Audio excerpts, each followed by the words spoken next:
है तो उसको हम बोलते हैं रिकॉर्ड्स। कलेक्शन ऑफ रिकॉर्ड से तो फाइल बनती है। ओके, रिकॉर्ड किससे बनता है कोई बताएगा मुझे? जिस बच्चे को देखो समझ आ रहा है ना मैं क्या बता रही हूँ, देखो file is a collection of record and collection of file is database. तो रिकॉर्ड क्या है? रिकॉर्ड किसकी कलेक्शन है? डाटा आइटम्स की मैम। डाटा आइटम्स की, very good. Record is a collection of data items और you can say one or more columns. जो तुमने कॉलम्स बनाए ना अभी, name, age, roll number, marks, उनकी ग्रुपिंग करते हैं तो एक रिकॉर्ड बन रहा है। रिकॉर्ड्स की ग्रुपिंग करेंगे तो क्या बनेगा? फाइल्स फाइल्स बनेगी, वेरी गुड। फाइल्स की कलेक्शन से क्या बनेगा? डाटाबेस बन जाएगा हमारा। ठीक है, तो ये तो हमारे बेसिक कंसेप्ट हो गए जो मैंने तुम्हें बताए हैं फाइल हैंडलिंग में हमें क्या क्या पता होना चाहिए। ठीक है, नेक्स्ट हमारे पास आता है फाइल का स्ट्रक्चर कैसा होना चाहिए। देखो, जो भी तुम फाइल क्रिएट करते हो वो कई तरह की फाइल्स होती है हमारे पास। कोई फाइल भी ऐसा तो नहीं कि एक ही टाइप की हम सिर्फ लेके चल रहे हैं, हमारे पास डिफरेंट डिफरेंट टाइप्स की फाइल्स होती हैं। जैसे यहाँ पर देखो 3 टाइप्स के स्ट्रक्चर दिए हुए हैं हमें। First is text file, second is object file, third is source file. इन तीनों नाम को तुमने सुना हुआ है। टेक्स्ट फाइल कोई बताएगा मुझे टेक्स्ट फाइल कौन सी होती है? डॉक्यूमेंट्स। डॉक्यूमेंट फाइल जो तुम नोटपैड में बनाते हो ना, उनको हम बोलते हैं टेक्स्ट फाइल। तो टेक्स्ट फाइल क्या होती है? सिर्फ एक सीक्वेंस ऑफ कैरेक्टर्स होता है। जो भी तुम कैरेक्टर टाइप कर रहे हो उन सीक्वेंस ऑफ कैरेक्टर्स को, फाइल को हम क्या बोलते हैं? Text file. अब आता है ऑब्जेक्ट फाइल कैसी होती है और सोर्स फाइल कैसी होती है। कहीं किसी ने पढ़ा है सोर्स फाइल और ऑब्जेक्ट फाइल के बारे में?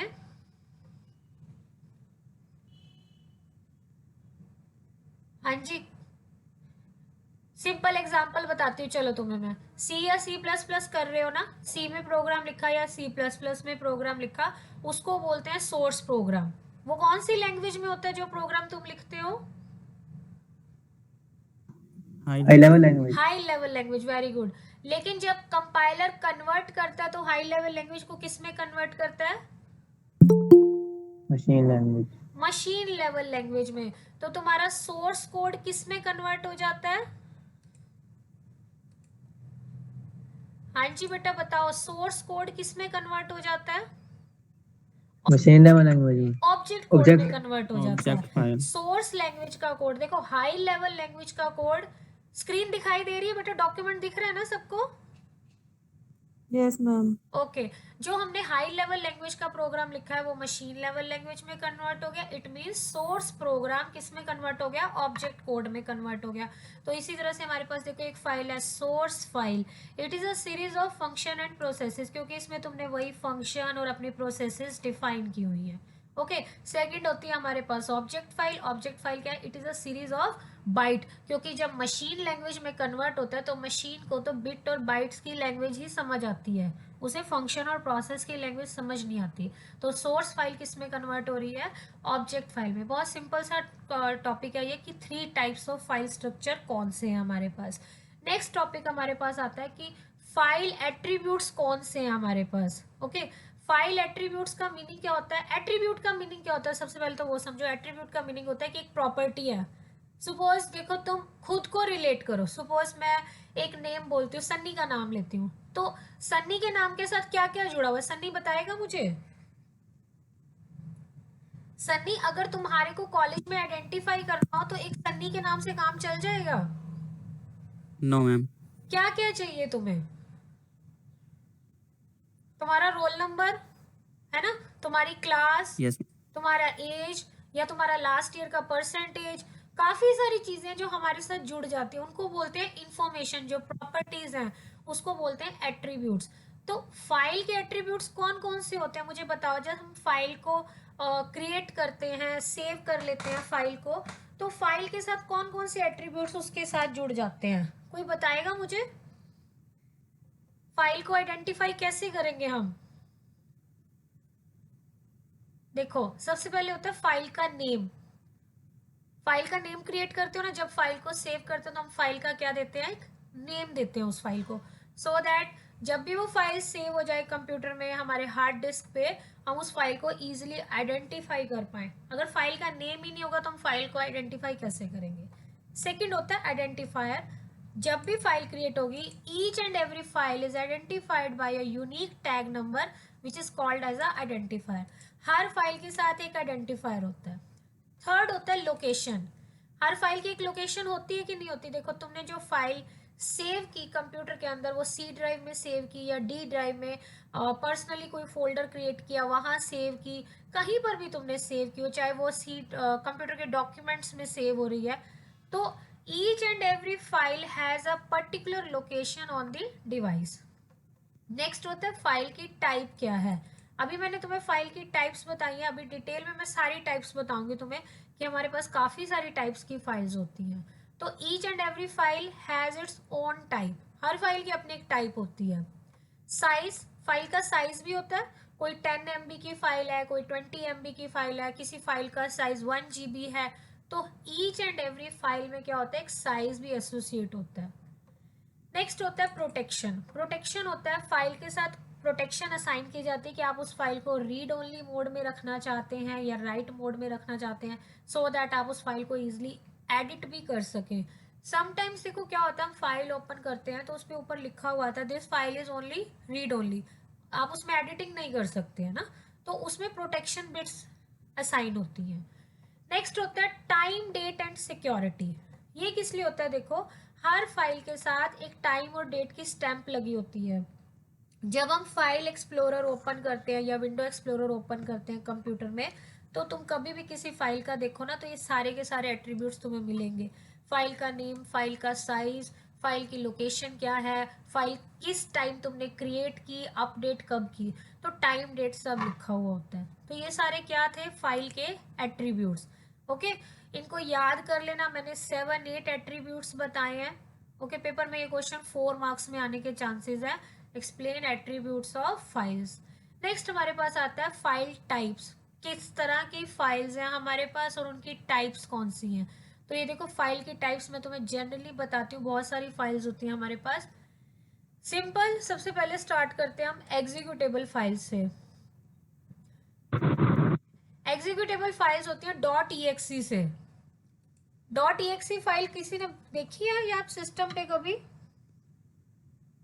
हाँ जी, .exe फाइल, .com, बिन फाइल, ये सारी फाइल्स तुमने सी में देखी हुई है। C++ कर रहे हो, जो भी प्रोग्राम तुम कंपाइल करते हो, रन करते हो, वो .exe फाइल एग्जीक्यूटेबल फाइल होती है .exe से। जब तुम सी का कोई भी प्रोग्राम बनाते हो ना, सपोज तुमने फैक्टोरियल के नेम से ही एक प्रोग्राम सेव किया, जब तुम उसे सेव करते हो तो तुम मेंशन करते हो factorial.c। जब हम उसे कंपाइल करते हैं तो एक उसकी एक्सटेंशन चेंज होती है, जब हम उसको रन करते हैं फिर से एक्सटेंशन चेंज हो जाती है। तो बिन फोल्डर में अगर तुम देखो ना, फैक्टोरियल नाम से नंबर ऑफ फाइल्स तुम्हें मिल जाएंगी। factorial.c, factorial.obj ऑब्जेक्ट फाइल बन गई, factorial.exe फाइल उसकी क्रिएट हो जाती है, जब हम रन करते हैं तो exe फाइल क्रिएट होती है। तो ये सारी क्या है, टाइप्स बता रखी है। exe फाइल्स होती है जिसे तुम डायरेक्टली मशीन पर रन कर सकते हो। नेक्स्ट हमारे पास आती है ऑब्जेक्ट फाइल। जो ऑब्जेक्ट फाइल होती है उनकी एक्सटेंशन होती है .obj या .o से। जो भी कंपाइल्ड फाइल होती है ना तुम्हारी, मैंने अभी बताया सी में प्रोग्राम टाइप करो या C++ में, जब हम कंपाइलेशन करते हैं तो हमारी फाइल .obj ऑब्जेक्ट फाइल में कन्वर्ट हो जाती है और उसकी एक्सटेंशन .obj से सेव होती है। नेक्स्ट हमारे पास फाइल आती है source code file. Source code क्या है, हाई लेवल लैंग्वेज में जिसमें तुम प्रोग्राम टाइपिंग करते हो, उसकी एक्सटेंशन सबको पता है। देखो सी में काम कर रहे हो .c है, C++ में करोगे .cpp है, PAS पास्कल के लिए है। तो ईच एंड एवरी लैंग्वेज का जो सोर्स कोड की फाइल है उसके अलग अलग एक्सटेंशन होते हैं। नेक्स्ट टाइप है हमारे पास बैच फाइल्स। कैसी होती है बैच फाइल्स, जितनी भी कंप्यूटर में है उनकी एक्सटेंशन होती है .bat या .sh। sh होता है शेल कमांड्स के लिए। ये ऑपरेटिंग सिस्टम में लास्ट ईयर में 6th सेमेस्टर में पेपर है, वहां तुम करोगे, उसमें शेल प्रोग्रामिंग में फाइल्स हैं .sh से सेव होती हैं। टेक्स्ट फाइल की पता है सबको, .txt नोटपैड में, .doc वर्ड में, ये वर्ड प्रोसेसर की फाइल्स की एक्सटेंशन है। लाइब्रेरी फाइल्स होती हैं .lib और .h से। ये .h वाली फाइल्स कोई बताएगा मुझे हमने कहाँ की हुई हैं? Header file ma'am. Header file, very good. कहाँ पे यूज करते हैं हम हेडर फाइल्स को? प्रोग्राम में मैम करते हैं। प्रोग्रामिंग लैंग्वेज में C या C++ जो तुम कर रहे हो, जब हम उसमें डायरेक्टिव्स यूज करते हैं वहाँ हम हेडर फाइल्स, उन फाइल्स को हम क्या कहते हैं? लाइब्रेरी बोलते हैं। लाइब्रेरी इसलिए बोलते हैं क्योंकि उसमें बहुत सारी फाइल्स हैं। तुम iostream.h लिखते हो तो input output stream header file include हो जाती है। ओके, नेक्स्ट हमारे पास है आर्किव टाइप, जिसमें हमारे पास जिप फाइल है, इनकी एक्सटेंशन दी हुई है। तो ये कुछ एक टाइप्स मैंने तुम्हें बताई हैं। पेपर में अगर क्वेश्चन आता है 4 मार्क्स में ही आएगा ये भी क्वेश्चन। इस पूरे यूनिट में से एक ही क्वेश्चन है जो 16 मार्क्स में आने की होप है। बाकी सारे क्वेश्चन अगर वो कंबाइन कर दे तो 4 मार्क्स में ही आएंगे। जैसे एट्रीब्यूट्स बताया वो भी 4 मार्क्स में है, टाइप्स बता दी मैंने तुम्हें सारी अभी, ये भी 4 मार्क्स का क्वेश्चन है। अगर ये दोनों कंबाइन कर दे तो 8 मार्क्स में आ जाएगा क्वेश्चन। ठीक है, तो एट्रीब्यूट्स और टाइप्स के बाद हमारे पास जो कंप्लीट क्वेश्चन आएगा 16 मार्क्स का इस यूनिट में से, वो है टाइप्स ऑफ फाइल ऑर्गेनाइजेशन, कि हम फाइल को किस तरह से ऑर्गेनाइज करते हैं। देखो 3 तरह से फाइल को ऑर्गेनाइज कर सकते हो तुम। एक तो होता है हमारे पास सीक्वेंशियल एक्सेस फाइल ऑर्गेनाइजेशन, एक होता है डायरेक्ट एक्सेस, थर्ड होता है indexed sequential access file organisation. बहुत ही सिंपल है इसको समझना। थ्योरी समझाने से पहले मैं तुम्हें एक जनरल एग्जांपल देती हूँ। देखो, सीक्वेंशियल एक्सेस का मीनिंग होता है कि तुम्हारे पास एक फाइल है। ओके, अब उसी क्लास का एग्जांपल लेते हैं जो हमने स्टार्ट किया था 20 स्टूडेंट्स का। ठीक है, अब मुझे तो उसमें से 10th रिकॉर्ड चाहिए। तो सीक्वेंशियल एक्सेस फाइल किस तरह से ऑर्गेनाइज करते हैं खुद को वो, कि अगर तुम्हें 10th रिकॉर्ड चाहिए ना तो तुम डायरेक्टली 10th रिकॉर्ड पे जंप नहीं कर सकते हो, तुम्हें फर्स्ट रिकॉर्ड से स्टार्ट करना पड़ेगा। फर्स्ट रिकॉर्ड के बाद सेकंड रिकॉर्ड, फिर थर्ड रिकॉर्ड, फिर fourth record and so on 10th record पर आओगे। तुम डायरेक्टली जंप नहीं कर सकते हो फाइल में। कोई जनरली एग्जांपल बताओ मुझे। तुम्हारे पास 2 तरह के स्टोरेज डिवाइसेस होती है ना, मैग्नेटिक डिस्क और मैग्नेटिक टेप। इनमें से सीक्वेंशियल एक्सेस कौन सी है, डिस्क है या टेप है? टेप है ma'am. Tape, very good. Magnetic tape जो होती है वो हमारी सीक्वेंशियल एक्सेस होती है। तुम्हें याद हो जो हम रेडियो पे टेप्स नहीं लगाते थे पहले, जो टेप्स आती थी ऑडियो टेप्स, उसमें अगर तुम्हारे पास 10 सॉन्ग्स हैं तो तुम्हें अगर पर्टिकुलर 5th सॉन्ग सुनना है तो तुम 5th सॉन्ग पे डायरेक्टली जंप नहीं करते थे। उस टेप को स्टार्टिंग से करना पड़ता था। पहले फर्स्ट सॉन्ग स्किप होता था, फिर सेकेंड, तब जाके हम 5th पे पहुंचते हैं। उसको बोलते हैं सीक्वेंशियल एक्सेस। ओके, इसी तरह से फाइल जब सिक्वेंशली मैनर में ऑर्गेनाइज होते हैं तो उसको बोलते हैं सीक्वेंशियल एक्सेस फाइल ऑर्गेनाइजेशन। इसमें रिकॉर्ड भी सीक्वेंशियली एक्सेस होगा, रिकॉर्ड स्टोर भी सीक्वेंशियली होगा। ऐसा नहीं है कि तुम इन बिटवीन कोई भी रिकॉर्ड इंसर्ट कर दो, पॉसिबल ही नहीं है। एक्सेस भी सीरियली करना है, इंसर्ट भी सीरियली करना है। मेथड बहुत सिंपल है ये इम्प्लीमेंट करना, बट इसमें कुछ प्रॉब्लम्स हैं। तुम्हें सपोज करो 20 रिकॉर्ड में से 19th रिकॉर्ड चाहिए था, बेवजह टाइम वेस्ट होगा। फर्स्ट रिकॉर्ड से स्टार्ट करोगे तब जाके 19 पे पहुंचोगे। तो इसमें थोड़ी सी प्रॉब्लम ये कि इसमें सर्चिंग टाइम काफ़ी लेंथी हो जाएगा अगर रिकॉर्ड एंड में है तो। उसको बोलते हैं हम sequential access file organisation. Clear है? तो एक बार मैं इसको थ्योरी में बता देती हूँ। देखो क्या लिखा हुआ है, sequential access file organisation, it stores and sorting in continuous block within files on tape is called sequential access. All records are stored in sequential order, either in ascending or in descending order. It starts from beginning of the file and records can be added at the end of the file. यही बात मैंने अभी बताई थी, तुम in between add नहीं कर सकते हो, इसमें एंड में ही जाना पड़ेगा तब जाके ऐड होगा। अगर 20 के बाद 21st रिकॉर्ड ऐड करना है ना तो एंड में ही ऐड होगा। In sequential file it is not possible to add a record in the middle of the file. तो ये तो हो गया sequential। इसके एडवांटेजेस हैं, it is very simple, it is best use if storage space, मतलब storage space के point of view से तो बहुत बेस्ट मेथड है। डिसएडवांटेज क्या है, टाइम कंज्यूमिंग प्रोसेस है और हाई डाटा रिडंडेंसी, मतलब डाटा डुप्लीकेशन बहुत ज़्यादा होती है इसमें, और रैंडम सर्चिंग पॉसिबल ही नहीं है, मतलब तुम रैंडमली सर्च नहीं कर सकते हो इसमें। तो ये तो हो गया सीक्वेंशियल एक्सेस ऑर्गेनाइजेशन। डायरेक्ट में देखो क्या होता है, जो भी मैंने सीक्वेंशियल में बताया इससे ऑपोजिट है सब कुछ। डायरेक्ट में तुम रैंडमली एक्सेस कर सकते हो किसी भी रिकॉर्ड को, सपोज हमारे पास 20 रिकॉर्ड्स है और हमें 11th रिकॉर्ड चाहिए, तो हम डायरेक्टली 11th रिकॉर्ड एक्सेस कर सकते हैं। तुम्हें कोई भी रिकॉर्ड डिलीट करना है डायरेक्टली डिलीट भी कर सकते हो, कोई रिकॉर्ड ऐड करना है तो तुम डायरेक्टली उस रिकॉर्ड को ऐड भी कर सकते हो, इन बिटवीन कहीं पर भी कर सकते हो। और रिकॉर्ड सीक्वेंस में हो ऐसा भी कोई ज़रूरी नहीं है कि एक पर्टिकुलर सॉर्टेड ऑर्डर में रिकॉर्ड रहने चाहिए, कोई ज़रूरत ही नहीं है इसमें। ठीक है, तो ये तो हो गया डायरेक्ट एक्सेस फाइल ऑर्गेनाइजेशन। इसके एडवांटेजेस एक बार देखो। It helps in online transaction processing system.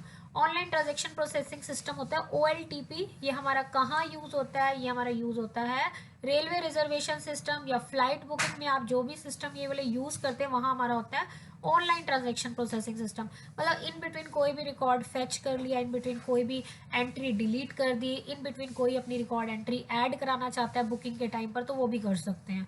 इसमें क्या है? Sorting not required, it access the records immediately, it update several files very quickly. तो जितनी भी फाइल्स हैं वो अपडेट भी उतनी ही जल्दी हो जाएगी। डिसएडवांटेजेस क्या है देखो इसकी। Does not provide backup facility. Direct access file organisation में बैकअप फैसिलिटी नहीं मिलती हमें, बिकॉज रैंडमली स्टोर डाटा है, रैंडमली एक्सेस डाटा, तो बैकअप करना इजी नहीं है। बैकअप हम उसी डाटा का कर सकते हैं जो सीक्वेंशियली एक्सेस में रहता है हमारा। It is very expensive, it has less storage space. Sequential के कंपैरिजन में डायरेक्ट एक्सेस में स्टोरेज स्पेस कम रहता है, बिकॉज हम रैंडमली डाटा स्टोर कर रहे हैं, तो हमें सीक्वेंशियल की तरह सोचने की ज़रूरत नहीं है कि किस रिकॉर्ड को कब कहाँ प्लेस करना है। लास्ट मेथड है जो बहुत इंपॉर्टेंट है, वो है indexed sequential access file organisation. देखो इसमें क्या है, एक तो इंडेक्स्ड वर्ड आ गया, सेकंड क्या है, ये दोनों को कंबाइन कर लेता है, डायरेक्ट को भी कंबाइन करेगा और सीक्वेंशियल फाइल ऑर्गेनाइजेशन को भी कंबाइन कर लेगा। अब इंडेक्स्ड का मेथड का मीनिंग क्या होता है?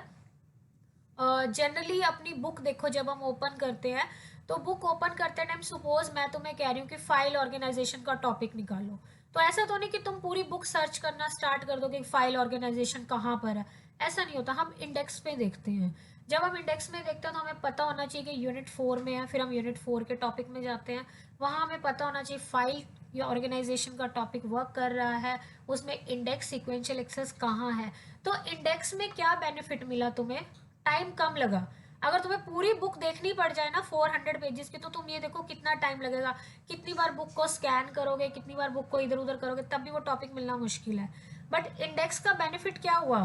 तुमने इंडेक्सिंग की हेल्प ली और सिक्वेंशली तुम डायरेक्ट वहीं पहुंच गए। यूज तुमने डायरेक्ट मेथड की, रैंडमली टॉपिक चूज किया, बट मूव किस तरह से कर रहे हैं हम? सिक्वेंशली मैनर में मूव कर रहे हैं। तो इंडेक्स सिक्वेंशियल मेथड क्या करता है? दोनों मेथड्स को यूज कर रहा है। देखो सिक्वेंशियली मूव कर रहा था कि यूनिट 4 में गए, फाइल हैंडलिंग का चैप्टर है, उसमें इंडेक्स सीक्वेंशियल का टॉपिक, ये सीक्वेंशियल मैनर था।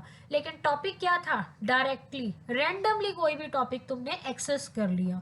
तो इसका बेनिफिट ये रहेगा कि सर्च बहुत फास्ट हो जाती है इंडेक्स सीक्वेंशियल में, जो हमारी पहले दो मेथड्स में नहीं थी। बट इसका प्रॉब्लम क्या रहेगा इस मेथड में? देखो प्रॉब्लम ये रहेगी कि हमें एक एक्स्ट्रा इंडेक्स मेंटेन करना पड़ेगा, अदरवाइज तो इंडेक्स की। लेकिन अब हमें क्या करना पड़ेगा? हमें एक इंडेक्स मेंटेन करना पड़ेगा साथ में। और इंडेक्सिंग के लिए क्या रहेगा? एक्स्ट्रा स्पेस एलोकेट होगा मेमोरी में, तो मेमोरी का स्टोरेज स्पेस भी इसकी वजह से एक्स्ट्रा जाएगा। सिर्फ इतना सा प्रॉब्लम है, otherwise this method is much more better than other two methods. तो इसके बारे में देखो क्या क्या दिया हुआ है। Records are stored randomly on direct access device such as magnetic disk by a primary key. The files have multiple keys. Data can access either sequentially or randomly. मैंने अभी बताया तुम डाटा को जैसा चाहे वैसे एक्सेस कर सकते हो using the index. And index is stored in a file read into a memory when file is open. एक फाइल मेंटेन की जाती है और इंडेक्स वहां स्टोर होगा। अब इसके एडवांटेजेस क्या हैं देखो। Sequential and random file access both possible है। Access the records very fast. Records can be inserted in the middle of the file. Quick access and reduce the degree of sequential search. Disadvantages देखो क्या है।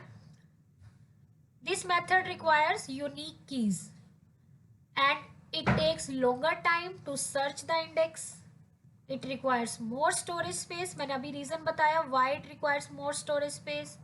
It is expensive because it requires special software. It is less efficient as compare to other file organisation. तो ये तो हमारा हुआ तीनों के तीनों मेथड्स, सीक्वेंशियल, डायरेक्ट एक्सेस और कौन सा हमने किया, index sequential access file organisation. तो ये बहुत इंपॉर्टेंट टॉपिक है जो पेपर में कंप्लीटली 16 मार्क्स में आने की होप है. और ये तुम्हारे यूनिट 4 के मैक्सिमम सभी टॉपिक्स हैं इस डॉक्यूमेंट में मैंने कवर कर दिया है. यही डॉक्यूमेंट मैं तुम्हें आज शेयर कर दूंगी गूगल क्लासरूम में, ठीक है.